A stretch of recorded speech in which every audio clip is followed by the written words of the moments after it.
ഇന്ന് ഞാനും ആമയും കൂടി ഒരു മത്സരം വെച്ചു. ഇന്നൂട്ടിന് ആരെയാണ് ഏറ്റവും ഇഷ്ടം എന്നറിയാൻ വേണ്ടിയിട്ട്.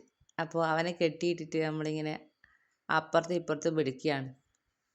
നമ്മളെ നാട്ടിലിപ്പോൾ പുലി ഇറങ്ങിയിട്ടുണ്ടെന്ന് പറഞ്ഞുകൊണ്ട് അവന് പുറത്തിറക്കുന്നുണ്ടെങ്കിൽ നമ്മൾ രണ്ടാളും ഒന്നിച്ചുണ്ടായിരിക്കും.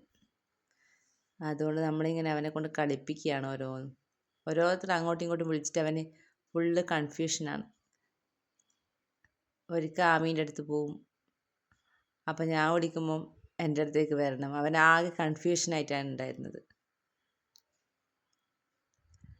എന്ത് നല്ല സ്നേഹമുള്ള ജീവിയാണല്ലേ. പക്ഷേങ്കിൽ മാന്തമൊക്കെ കിട്ടിയാൽ ഇഞ്ചക്ഷൻ അടിക്കേണ്ടി വരും. അത് തന്നെ, ഞാനും ആമിയൊക്കെ 8 ഇഞ്ചക്ഷൻ അത് കൂടുതൽ അടിച്ചിട്ടുണ്ടായിരിക്കും.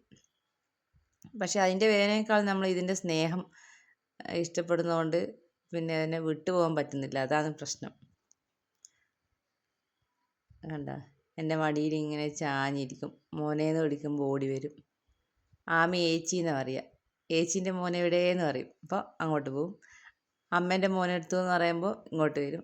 അവനാകെ കൺഫ്യൂഷനിലുണ്ടാകുക. അങ്ങനെ ഇന്ന് വൈകുന്നേരം നമ്മൾ അവൻ്റെ കൂടെ ചിലവഴിച്ച് കുറച്ച് നേരം. ആകെ കിട്ടുന്ന നല്ലൊരു ജീവിതത്തിൽ ഇങ്ങനെ മൃഗങ്ങളെയും സ്നേഹിച്ചിട്ട് പോവാം. എൻ്റെ ജീവിതത്തിൽ എനിക്ക് മനുഷ്യന്മാരെക്കാൾ കൂടുതൽ സ്നേഹം തന്നിട്ടുള്ള മൃഗങ്ങളാണെന്ന് തോന്നിയിട്ടുണ്ട്.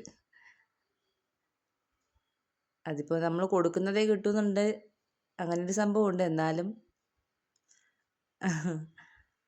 മനുഷ്യരെക്കാട്ടും നല്ലതാണ് മൃഗങ്ങളെന്ന് തോന്നിയിട്ടുണ്ട് ചിലപ്പോൾ. ഓരോ ജീവിതാനുഭവം വരുമ്പോൾ തോന്നുന്നതാണല്ലോ. ഇന്നൂട്ടൻ എൻ്റെ സ്വന്തം വീട്ടിലങ്ങ് വേറൊരു നായ്ക്കുട്ടിയുണ്ട്, ജൂലി എന്ന് പറയും. പിന്നെ നമ്മൾ പൂച്ചേനെ വളർത്തിയിട്ടുണ്ടായിരുന്നു, പിങ്കി എന്ന് പറഞ്ഞിട്ടൊരു പൂച്ച, പേർഷ്യൻ ക്യാറ്റായിരുന്നു. പിന്നെ ഞാനിപ്പം കുറച്ച് മീനിനെ വളർത്തുന്നുണ്ട്. അങ്ങനെ ഓരോ പെറ്റ്സിനോടും താല്പര്യമാണ്. നമ്മളങ്ങനെ ഒരു ദിവസം ഇങ്ങനെ കഴിച്ചു കൂട്ടി. ഞാനങ്ങ് വീട്ടിൽ പോകുമ്പോഴും ഇന്നൂട്ടനെ അങ്ങ് കൂട്ടും.